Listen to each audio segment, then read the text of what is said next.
मिथुन राशि वाले बंधु, आप सभी का बहुत बहुत स्वागत है, हृदय से अभिनंदन है।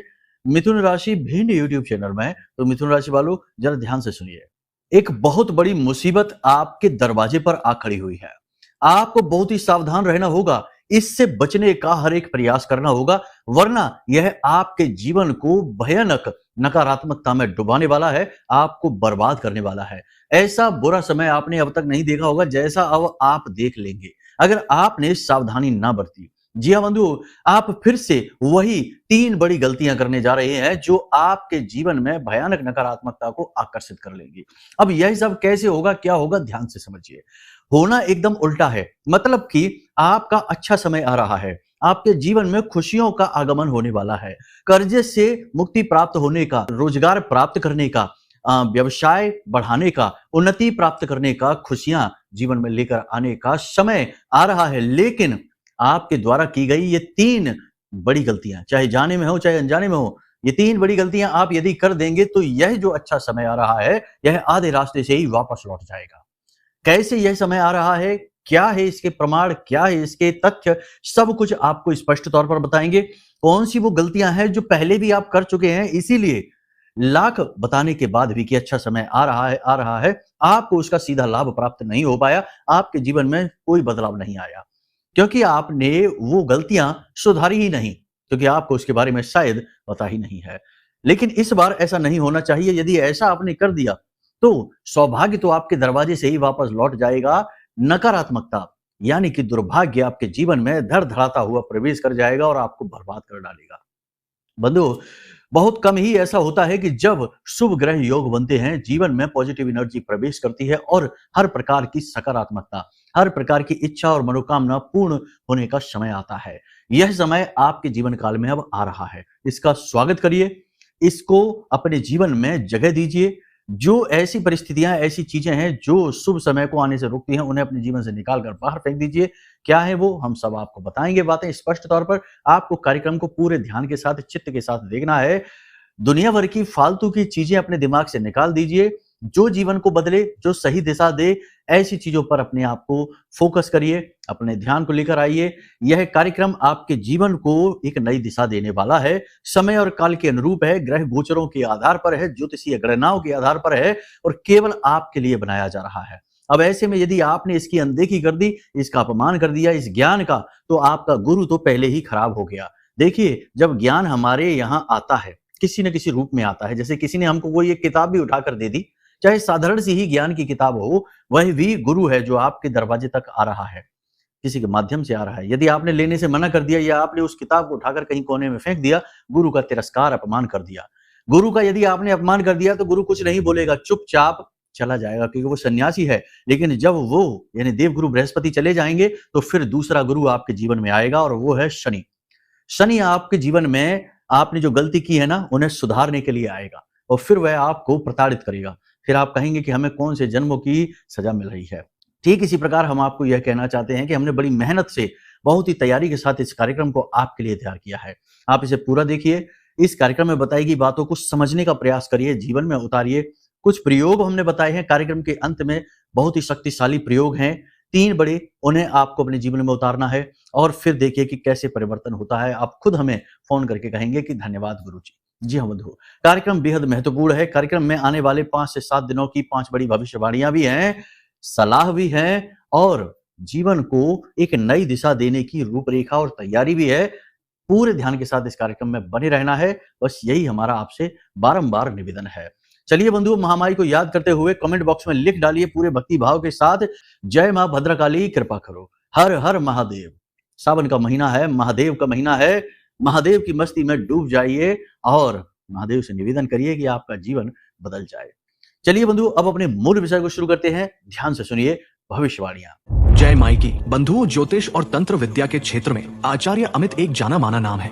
पूज्य गुरुदेव के साधनाओं और ज्योतिष विद्या के अनुभव बेहद दिव्य है। जी हाँ, पूज्य गुरुदेव ने जिसकी भी कुंडली का विश्लेषण किया और कुंडली के अनुसार उसे सटीक उपाय व महामाई माँ बगलामुखी की विशेष कृपा दी, उसके जीवन में सकारात्मक बदलाव तो आ ही है। फिर चाहे समस्या कितनी ही कठिन क्यों ना हो, समाधान तो अवश्य हुआ है। अब ऐसे में यदि आप भी अपने जीवन की किसी बड़ी समस्या से जूझ रहे हैं, जैसे कि कर्जा बढ़ता ही जा रहा है, काम धंधा और व्यापार सब रुक चुका है, रिश्ते नातों में तनाव हद से ज्यादा बढ़ गया है, पूरा जीवन ही नकारात्मकताओं से भर गया है। तो ऐसे में यही सही समय है जब आप श्रेष्ठ गुरु से मार्गदर्शन प्राप्त करें और जीवन के अंधकार को समाप्त कर दिव्य प्रकाश की ओर कदम बढ़ाएं। वीडियो में दिए गए नंबरों पर तुरंत संपर्क करिए और अपनी कुंडली का विश्लेषण व समाधान पूज्य गुरुदेव के द्वारा करवा लीजिए। देर ना करें, आपके देवी देवताओं के आशीर्वाद से ये मौका खुद चलकर आपके पास आया है, इसे गंवाना नहीं है। अभी फोन करें और गुरुदेव से मार्गदर्शन प्राप्त करें। महामाई आपका कल्याण करे। धन्यवाद। सबसे पहली भविष्यवाणी यह है कि आपको सतर्क रहना है। जी हाँ बंधुओं, ये वो समय और काल है जब आप किसी ऐसे व्यक्ति से मिलेंगे जो आपका अहित करेगा, आपका फायदा उठाने की कोशिश करेगा, आपके माध्यम से अपनी इच्छा मनोकामना, अपनी जरूरतों को पूरी करने की कोशिश करेगा, आपसे मदद मांगेगा, पैसे मांगेगा या आपके साथ रहकर आपकी ही कटिंग करेगा, मतलब कि आपको ही नीचे गिराने की कोशिश करेगा, लेकिन आपका अपना बनकर आएगा। तो थोड़ा आपको अलर्ट रहना है, सतर्क रहना है। इंसान को पहचानने में यदि आप भूल कर बैठेंगे तो ये आपकी बड़ी गलती होगी, इसकी कीमत आपको चुकानी पड़ेगी। मतलब कि आपका अच्छा समय जहां आपको बहुत कुछ देने के लिए आ रहा है, वह आपको कुछ दे इससे पहले ही आप अपना बहुत कुछ लुटा बैठेंगे। मतलब कि आपसे किसी ने मदद मांगी और कुछ पैसे मांगे और कहा कि हमारी हालत बहुत खराब है, हमें पैसे दे दो, बहुत ज्यादा जरूरत है, हम बर्बाद हो चुके हैं। आपने अपनी पूंजी उठाकर उसे दे दी, तो अब आपका अच्छा समय कैसे आएगा? आपने माता लक्ष्मी का तिरस्कार कर दिया, आने वाले समय का तिरस्कार कर दिया। तो ये भूल आपको नहीं करनी है। पैसे, अपना धन दबा कर रखना है, फिजूल खर्ची में नहीं देना है, किसी की मदद करने की जरूरत नहीं है। सब अपने भाग्य का खाते हैं, सब अपने कर्म का भोगते हैं और सब अपनी कर्म की यात्रा में लगे हुए हैं। कोई किसी की जिम्मेदारी नहीं उठा सकता है। सहयोग थोड़ा बहुत करने की बात अलग है, लेकिन उठाकर अपनी पूरी पूंजी दे देना, तन मन धन से किसी के लिए खड़े हो जाना, ये अच्छी बात नहीं है, क्योंकि ये कलयुग है। यहाँ पर लोग ठगने को कला कहते हैं, बेवकूफ बनाने को योग्यता समझते हैं और सीधे साधे भोले भाले आप जैसे मासूम लोगों को ठग कर मुस्कुराते हैं और कहते हैं कि हमने कितनी होशियारी दिखाई, कलाकारी दिखाई। तो ऐसे युग में इस तरीके की गतिविधियां विनाश लेकर आती हैं, परेशानियां लेकर आती हैं, तो संभल कर रहने की आवश्यकता है। दूसरा कि आप अपने काम पर पूरा ध्यान देंगे, अपने जीवन की व्यस्तता पे पूरा ध्यान देंगे, कार्यों को व्यवस्थित करने की कोशिश करेंगे। सेहत के बारे में लापरवाह हो जाएंगे तो आपको सेहत को लेकर परेशानी हो सकती है। अगले 5 से 7 दिनों में आपको, यदि आपने अपनी सेहत के बारे में ध्यान नहीं दिया, सबसे महत्वपूर्ण बात याद रखिए, एक आपको हम बात बता देते हैं कि इस संसार में जितने भी मंदिर बाहर बने हैं ना, वो सारे मंदिर में भगवान का वास हो या ना हो, क्योंकि ये कलयुग है। आज के समय में मंदिरों में भी भ्रष्टाचार है, आज के समय में धार्मिक स्थलों पर भी व्यापार है, भ्रष्टाचार है। लोग वहां मंदिर में भगवान के दर्शन करने नहीं, अपनी सेल्फी लेकर सोशल मीडिया पर अपलोड करने के लिए जाते हैं, उल्टे सीधे कर्म कुकर्म करने के लिए जाते हैं। तो वहां पर भगवान है कि नहीं, ये बात की कोई गारंटी नहीं, लेकिन एक मंदिर ऐसा है जिसमें भगवान हमेशा वास करते हैं और आप उस मंदिर का 24 घंटे प्रयोग करते हैं, और वह है आपका शरीर। जी हाँ, इस शरीर के प्रति आपका सबसे पहला, सबसे बड़ा दायित्व है। यदि आप अपने जीवन की किसी भी उथल पुथल, भाग दौड़ या किसी भी प्रकार की गतिविधि में अपने इस मंदिर का तिरस्कार करते हैं, निरादर करते हैं, इसका मान सम्मान नहीं करते, देखभाल नहीं करते हैं, तो आप अपने भगवान के, अपने आराध्य के, अपने देवी देवता के सबसे बड़े दोषी बन जाते हैं। जरा समझ कर देखिए कि आपके शरीर की कीमत क्या है। आप इसका मोल नहीं लगा सकते हैं। लाखों करोड़ों अरबों रुपए देकर भी ये शरीर वापस नहीं लिया जा सकता है।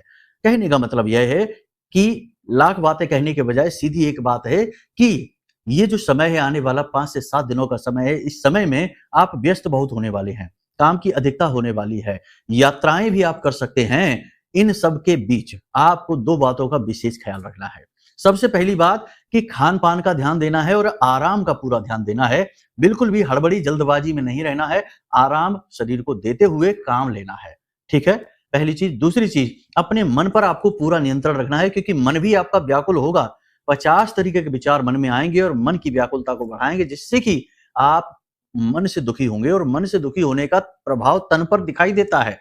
आप देखते होंगे कि जो लोग बहुत ज्यादा सोचते हैं, हद से ज्यादा चिंताएं करते हैं, ऐसे लोग बिल्कुल कमजोर हो जाते हैं, शरीर से बिल्कुल एकदम कांटे जैसे हो जाते हैं, बाल भी झड़ जाते हैं और चेहरा मुरझा जाता है और तेज ही गायब हो जाता है। तो ये विचारों का प्रभाव ही तो है जो शरीर पर, तन पर दिखाई देता है। इसका निरादर नहीं करना है, इसका अभी बहुत ज्यादा प्रयोग करना है। आने वाले समय और काल में बड़ी बड़ी कहानियां लिखी जाएंगी इसी शरीर के सहारे, तो इसका निरादर नहीं करना है, वरना देवताओं का श्राप लगेगा, कुछ भी हासिल नहीं कर पाओगे, बस स्ट्रगल ही रह जाएगा। ठीक है, तो करना क्या है, खान पान का ध्यान दीजिए, योग प्राणायाम, आध्यात्म, थोड़ी बहुत कसरत, सुबह सोकर जागना, समय से, रात्रि को समय से सोना, सुबह जल्दी जागना, सूर्योदय से पहले जागने की कोशिश करना। जब आप ये करते हैं तो आपका मंगल, आपका शनि और राहु ये तीनों एक्टिवेट हो जाते हैं पॉजिटिवली। मंगल एक सैनिक है, इसे डिसिप्लिन यानी अनुशासन बहुत अधिक प्रिय है, और शनि जो कि एक अध्यापक है, एक टीचर है, इसे भी अनुशासन बहुत अधिक प्रिय है। और जब ये दोनों ग्रह अनुकूल होते हैं तो राहु को अनुकूल होना ही पड़ता है, अचानक से कुछ भी गलत नहीं हो सकता है, ठीक है। तो अपनी सेहत का विशेष ख्याल रखना है, ये बहुत महत्वपूर्ण है।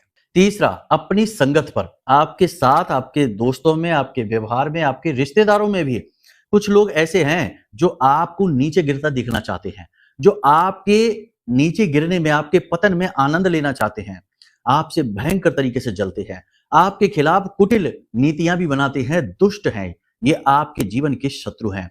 इन्हें आप पहचानिए, इनका सही आकलन करिए, वरना ये आपको कभी ऊपर उठने नहीं देंगे। जब भी आप कोई योजना बनाएंगे, जरा भी 2 कदम आगे बढ़ाएंगे, ये भी किसी न किसी प्रकार की योजना बनाएंगे, कुछ नहीं तो मन से, विचारों से ही इतना आपको कोसेंगे कि आपके जीवन में अड़चनें, रुकावटें आएंगी ही, बाधाएं आएंगी ही। तो आप क्या करें, ऐसे लोगों को पहचाने और इनसे थोड़ी दूरी बनाने की कोशिश करें। रिश्ता तोड़ने की जरूरत नहीं है, झगड़ा करने की जरूरत नहीं है, विवाद की कोई आवश्यकता नहीं है, बस इनसे थोड़ी सी दूरी बना लीजिए, यही सबसे महत्वपूर्ण रहेगा।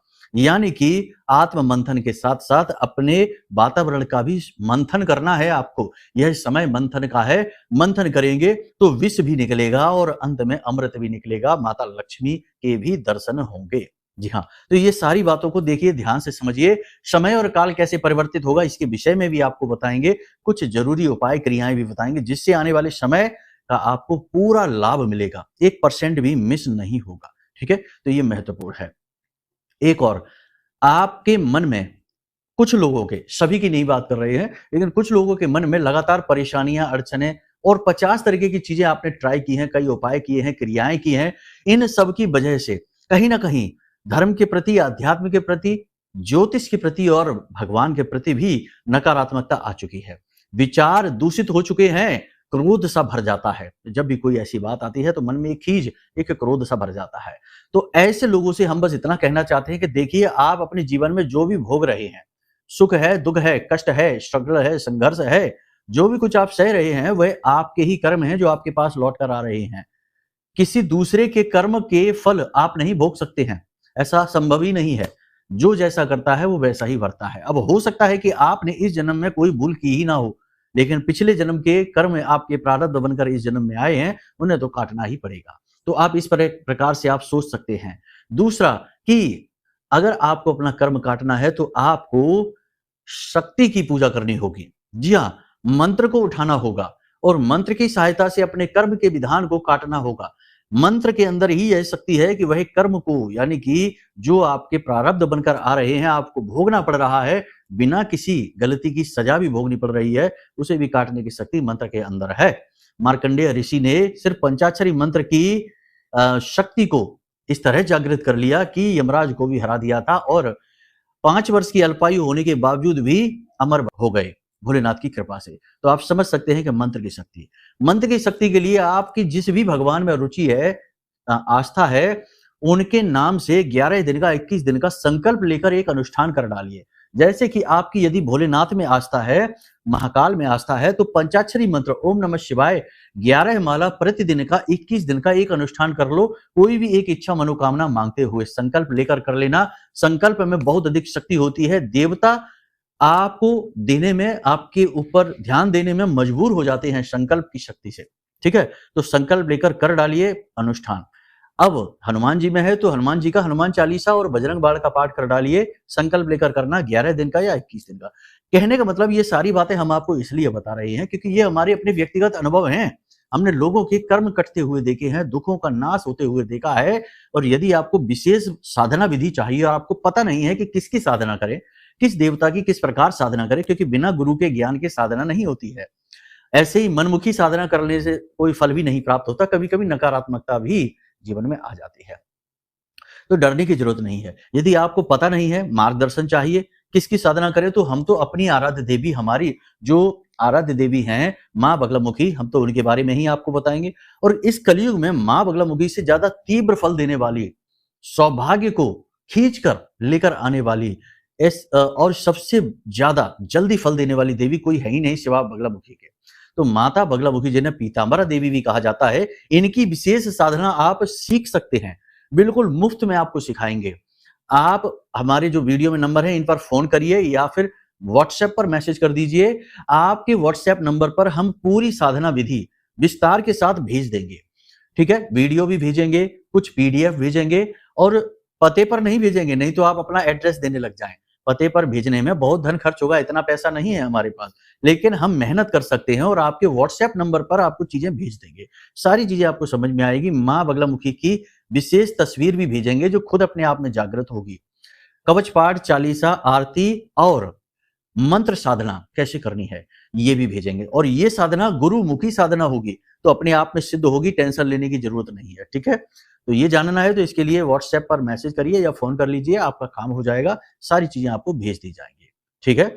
इसका कोई मूल्य नहीं लगेगा, लेकिन यदि आप कुंडली दिखवाएंगे तो उसकी तो दक्षिणा है, क्योंकि उसमें तो मेहनत लगती है और थोड़ी सी दक्षिणा तो लेनी ही पड़ेगी। संसार का संचालन ही दक्षिणा से, मूल्य से होता है, इसलिए उसकी दक्षिणा लगेगी, लेकिन ये साधना की कोई दक्षिणा नहीं है, ठीक है। समझ में आ गई सारी बात। उल्टी सीधी चीजें समझ लेते हैं, कभी किसी चीज की दक्षिणा, किसी चीज की नहीं। कुछ लोग अपना एड्रेस भेजने लगते हैं कि हमारे घर पर भेज दो।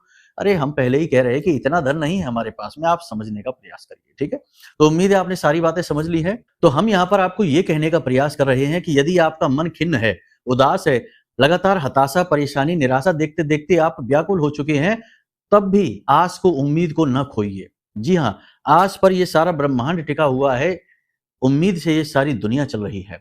तो आज रात को यदि कोई सो रहा है तो इसकी क्या गारंटी है कि सुबह सोकर जागेगा? सूर्योदय इस बार हो रहा है, इसकी क्या गारंटी है कि अगली बार सूर्योदय होगा? कोई गारंटी नहीं है। सब बिल्कुल बाल बराबर संतुलन पर पूरा ब्रह्मांड चल रहा है। जरा सा संतुलन हिला नहीं कि सब कुछ खत्म हो जाएगा, भस्म हो जाएगा। तो आप समझिए कि यहाँ किसी चीज की गारंटी नहीं है, लेकिन उम्मीद है। तो आप अपनी उम्मीद क्यों खो रही हैं? परेशान ना होइए, व्याकुल ना होइए, अपमान ना करिए। गुरुजनों का अपमान भूल कर भी ना करना, देवी देवताओं का अपमान भूल कर भी ना करना, धर्म का, ज्योतिष का, गुप्त विद्याओं का, आध्यात्मिक विद्याओं का, माता पिता, किसी का भी अपमान नहीं करना है। शांति से, गंभीरता के साथ आगे बढ़ना है। याद रखना, देखो जीवन में आपको चाहे कुछ भी मिल जाए, चाहे धन दौलत मिले, चाहे सुख मिले, चाहे सब कुछ मिले, लेकिन तब भी दुख पीछा नहीं छोड़ेगा। दुख भी सुख का ही भाग है, उसी का जुड़वा भाई है। तो जहां सुख चलेगा, पीछे पीछे दुख जरूर आएगा। एक दूसरे का हाथ पकड़कर चलते हैं। तो दोनों को स्वीकार करने का यदि दम है, क्षमता है, तो ही सुख की मांग करना भगवान से, क्योंकि एक तरफ सुख आएगा तो साथ में दुख भी आएगा, तो उसके लिए भी तैयार रहना होगा। ये जीवन के कड़वे पाठ हैं, कठोर सत्य हैं, स्वीकार करने ही पड़ते हैं। जो स्वीकार नहीं करते वही दुख दुख चिल्लाते हैं, और जो स्वीकार कर लेते हैं, जान लेते हैं, वे वैरागी हो जाते हैं, वे संतत्व को हासिल कर लेते हैं और वही धर्म की ध्वजा को लहराते हैं। देखिए, बात सरल तरीके से हम बताते हैं, स्पष्ट तरीके से बताते हैं। अगर आपको भूख है कि हमें गाड़ी, बंगला, दौलत, धन दौलत और दुनिया भर का ये सब कुछ चाहिए, तो ये यदि आपके प्रारब्ध में लिखा हुआ है तो ही आपको मिलेगा, अन्यथा आप चाहे कुछ भी कर लेना, हासिल नहीं हो सकता। हाँ, एक तरीका है, यदि मंत्र साध लेंगे, लाखों जाप कर लेंगे, लगातार लंबी साधना कर सकते हैं तो हासिल हो भी सकता है, लेकिन तब तक हासिल होते होते आप खुद ही संत बन जाएंगे। जब आप इतनी लंबी साधना कर लेंगे कि किसी मंत्र को लाखों बार जाप करके सिद्ध कर लेंगे, तो आपके अंदर संत के गुण उत्पन्न हो जाएंगे। फिर चीजें आपको मिलेंगी भी तो आपको उन चीजों में आनंद नहीं आएगा, फिर आपको उस देवता के दर्शन की इच्छा, अभिलाषा जागृत हो जाएगी। तो मतलब यही है, आप समझ रहे हैं ना हमारी बात को? देखो, बात को समझने का प्रयास करिए, जैसा जो चल रहा है उसमें खुश रहने की कोशिश करिए और उसी में धीरे धीरे आगे बढ़ने की कोशिश करिए, लेकिन अपने अहम को, अपने आप को न खोइए, आप अपने मूल भाव को न खोइए, ठीक है ना। परिस्थितियों से व्याकुल होकर बिलबिलाना नहीं है, कोसना नहीं है चीजों को। जैसे ही कोसना शुरू किया वहीं से दुर्भाग्य शुरू हो जाता है। ये बहुत ही महत्वपूर्ण चीज है, इसे अपने दिमाग में रख लेना, ये बहुत जरूरी है, ठीक है। अब छोटी छोटी सी बातें आपको बता देते हैं। देखो, मंगल का राशि परिवर्तन, उसके बाद हम अपने हर कार्यक्रम में ये बात कह रहे हैं क्योंकि ये राशि परिवर्तन बहुत महत्वपूर्ण है। मंगल की ऊर्जा एकदम से बढ़ेगी 28 तारीख के बाद, आपको ये स्पष्ट महसूस होगा। संकेतों के माध्यम से कई प्रकार के संकेत आपको मिलेंगे, अचानक से घटनाएं घटित होंगी, पॉजिटिव घटनाएं घटित होंगी 28 तारीख के बाद, तो समझ लो कि ये अच्छा गोचर है, इसका आपको लाभ मिलेगा। नेगेटिव घटनाएं घटित हो जाए तो कुंडली दिखवा लेना तुरंत, क्योंकि मंगल गलत स्थिति में बैठा हुआ है, आपको बहुत बुरी तरीके से प्रताड़ित कर डालेगा। तो ये स्थितियां आप समझ लीजिए। अब आपको हम बता देते हैं कुछ छोटी छोटी बातें जिनका आपको विशेष ख्याल रखना है। फटे पुराने कपड़े, जूते, चप्पल अगर आप प्रयोग नहीं कर रहे, घर में पड़े हुए हैं, इन्हें उठाकर बाहर फेंक दो। किसी को पहनने के लिए, दान करने के लिए नहीं है, ये फेंकने के लिए है, फेंक देना है, ठीक है। दोस्तों यारों का, रिश्तेदारों का जरूरत से ज्यादा भरोसा नहीं, इन पे समय नहीं खर्च करना है, अपने काम पर फोकस करना है। कार्यस्थल पर भी जो पॉलिटिक्स चलती रहती है, इस पे आपको ध्यान नहीं देना है, केवल अपने आप पर ध्यान दीजिए, अपने काम पर और अपने उच्च अधिकारियों पर नजर रखिए कि वो किस प्रकार से सोच रहे हैं आपके बारे में। कहने का मतलब यह है कि आत्म केंद्रित हो जाइए, इसकी आवश्यकता है। और प्राणायाम, योग अभ्यास जरूर करिए, इससे मन शांत होगा, चंद्रमा आपका अनुकूल हो जाएगा। ये सारी बातें हैं। अब आज आप इस कार्यक्रम को सुन रहे हैं, हमने कल वाले कार्यक्रम में भी ये बात कहा था कि अपने घर में धूनी देना शुरू कर दीजिए। धूनी देने के लिए कुछ नहीं, 2-4-5 चीजों की आवश्यकता रहती है, कुछ कम ज्यादा भी रहेंगी तो कोई फर्क नहीं पड़ता है, केवल गुग्गल और लोबान की सबसे अधिक आवश्यकता है। तो इसके लिए आपको क्या करना है कि एक मिट्टी का दीपक बड़ा सा लीजिए, उसमें कपूर थोड़ा सा रखिए, भीमसेनी कपूर, उसे जला दीजिए और उसके ऊपर आप एक इलायची का जोड़ा, एक लौंग का जोड़ा, थोड़ा सा लोबान, थोड़ा सा कपूर, क्षमा करें गुग्गल, और थोड़ा सा गाय का घी आप डाल दें उसमें। इतनी सारी चीजें डाल के और उसे आप धुआं उसका पूरे घर में फैलने दीजिए, घर के बीचों बीच रख दीजिए। ये बहुत ही अच्छी क्रिया है, इससे आपको बहुत लाभ मिलेंगे, मतलब निगेटिविटी दूर होगी और मंगल की पॉजिटिव एनर्जी आपके जीवन में, आपके घर में समाहित होनी शुरू हो जाएगी। सबसे बड़ी बात कि मंगलवार के दिन आप हनुमान जी को चोला चढ़ाना शुरू कर दीजिए। अगले मंगलवार से, जैसे ही मंगलवार आए, आप हनुमान जी को चोला चढ़ाना शुरू कर दीजिए, क्योंकि ये जो मंगल का गोचर है, ये हनुमान जी को चोला चढ़ाते ही तुरंत अनुकूल हो जाएगा। कुंडली में भले ही मंगल थोड़ा नेगेटिव ही क्यों ना बैठा हो, हाँ, यदि किसी पाप ग्रह से दूषित है या मंगल नीच का है, दोष उत्पन्न कर रहा है, तो एक बात अलग है। लेकिन यदि साधारण तौर पर मंगल थोड़ी बहुत प्रतिकूलता दिखा रहा है, तो चोला चढ़ाने से तुरंत ठीक हो जाएगा। एक बात याद रखना, कुछ लोग कहते हैं कि देवी देवता की हम पूजा करेंगे तो हमें ग्रह नक्षत्र, पूजा करना एक अलग बात है, साधना करना एक अलग बात है। यदि आप अनुष्ठान करते हैं, गहरी साधनाएं करते हैं, तो दैवी शक्ति ग्रहों से ऊपर आपको उठा देती है। लेकिन आप सोचें कि ओम जय जगदीश हरे या हनुमान चालीसा पढ़ के आ गए एक बार, इतने में मंगल के दोष से आप बच जाएंगे, शनि के दोषों से आप बच जाएंगे, ये संभव नहीं है। ऐसे तो सभी कर ही रहे हैं, फिर भी पीड़ित हैं। देखो, बात कड़वी है लेकिन सत्य है, यही सत्य है। हाँ, ये बात अलग है कि अगर आप हनुमान चालीसा ही पढ़ें, लेकिन संकल्प लेके 21 दिन का महाअनुष्ठान कर डालें, जिसमें कि आप लगातार 21 बार हनुमान चालीसा पाठ पढ़े, कम से कम 7 बार तो पढ़े ही, प्रतिदिन 7 हनुमान चालीसा या 11 हनुमान चालीसा पाठ का अनुष्ठान कर डालें, तो बात एक अलग है। तो आप मंगल दोष से भी बचेंगे और शनि के दोष से भी, राहु के दोषों से भी बच जाएंगे। हनुमान जी रक्षा करेंगे। देखो, सारी बातें स्पष्ट तौर पर आपको बताई हैं, इन्हें समझने का प्रयास करिए। सबसे अच्छा यही रहेगा कि अपने आप को व्यवस्थित करिए, दुनियादारी के झंझटों से थोड़ा अपने आप को दूर करिए, एकांकी हो जाइए, अपने काम पर फोकस करिए और अपनी चीजों का लेन देन, पैसे का लेन देन मत करिए, ठीक है। किसी एक दैवी शक्ति की शरण में जाकर गहरे अनुष्ठान उठा लीजिए, सारी ग्रह स्थितियां अनुकूल होनी शुरू हो जाएंगी। बाकी अपने ऊपर नियंत्रण भी अवश्य रखिए, व्यसनों से दूर रहिए, नियम अनुसार यानी समय से सोइए, समय से जागिए, सबका सम्मान करिए, यही सबसे महत्वपूर्ण है। आने वाला समय और काल यानी मंगल का गोचर होने के बाद ध्यान जरूर देना कि 3 से 4 दिन कौन सी घटनाएं घट रही हैं। अचानक से अगर घटनाओं में परिवर्तन हो और शुभ परिवर्तन हो रहे हैं तो बहुत अच्छी बात है। तब भी कुंडली दिखाकर एक बार ये आश्वस्त जरूर हो जाइए कि कितने समय तक ये शुभ परिवर्तन रहेंगे और इनका आप और अधिक लाभ कैसे ले पाएंगे, कुंडली अनुसार उपायों से। और यदि अशुभ घटनाएं हो जाएं 1-2 भी, तो तुरंत कुंडली दिखाइए, क्योंकि उस समय आपको मंगल को पॉजिटिव करना बहुत अधिक आवश्यक है, वरना मंगल आपको बर्बाद कर देगा। उम्मीद है सारी बातें आपने समझ ली हैं। हमने आपको कहा था कि हम आपको एक विशेष उपाय भी आपको बताएंगे, तो हमने पिछले कार्यक्रम में जो उपाय बताया था, उसी उपाय को हम फिर से इस कार्यक्रम में रिपीट करेंगे। उपाय यही है कि हनुमान जी के बाएं पैर का सिंदूर लेकर आइए रोज शाम के समय या सुबह के समय, और उसका अपने घर के दरवाजे पर दाएं तरफ बाएं तरफ एक यू बना दीजिए, इसे विष्णु पद कहते हैं, और उसके कोनों पर हल्दी से 2-2 बिंदी रख दीजिए, जिसे टीका भी कहते हैं। ये प्रतिदिन करने वाली क्रिया रहेगी, कम से कम मंगलवार के मंगलवार तो जरूर करिए, और बाकी मंगलवार को हनुमान जी का चोला चढ़ाना शुरू करिए। कम से कम 8 मंगलवार चोला चढ़ाइए, आपका उद्धार हो जाएगा। चोला चढ़ाने की पूरी विधि यदि आपको पता नहीं है तो वीडियो में दिए गए नंबरों पर फोन कर दीजिए, आपको हम पूरी विधि वीडियो के माध्यम से भेज देंगे, आपको सारी चीजें स्पष्ट हो जाएंगी, ठीक है। तो चलिए बंधु, अब यदि कोई मन में प्रश्न उठे या कुंडली का विश्लेषण कराना हो तो नंबर वीडियो में है, फोन करिए, सारी जानकारी दे दीजिए। एक छोटी सी दक्षिणा के साथ हम आपकी कुंडली का श्रेष्ठतम आकलन कर देंगे, योग युतियां दोषों के बारे में बताकर आपको श्रेष्ठतम समाधान उपाय के रूप में दे देंगे, आपका उद्धार हो जाएगा। चलिए बंधु, कार्यक्रम को यही विराम देते हैं। हमेशा हंसते रहिए, मुस्कुराते रहिए, सकारात्मक रहिए, महामाई पर अपनी आस्था और विश्वास बनाकर रखिए, आपका उद्धार होगा। जय माई की। हमारे प्रिय और परम पूज्य आचार्य जी ने अपनी साधनाओं के अनुभवों पर आधारित शक्तिशाली उपाय और क्रियाओं के माध्यम से हजारों लोगों के जीवन को पूरी तरह से बदला है। आचार्य जी के द्वारा बताया गया हर एक उपाय इतना सटीक और कारगर होता है कि जो भी इसे पूरे भाव के साथ कर लेता है उसे साक्षात महामाई की कृपा और आशीर्वाद प्राप्त हो जाती है। इसलिए निसंकोच इन उपायों को पूरे भाव के साथ करिए, आपका कल्याण होगा। जय माई की।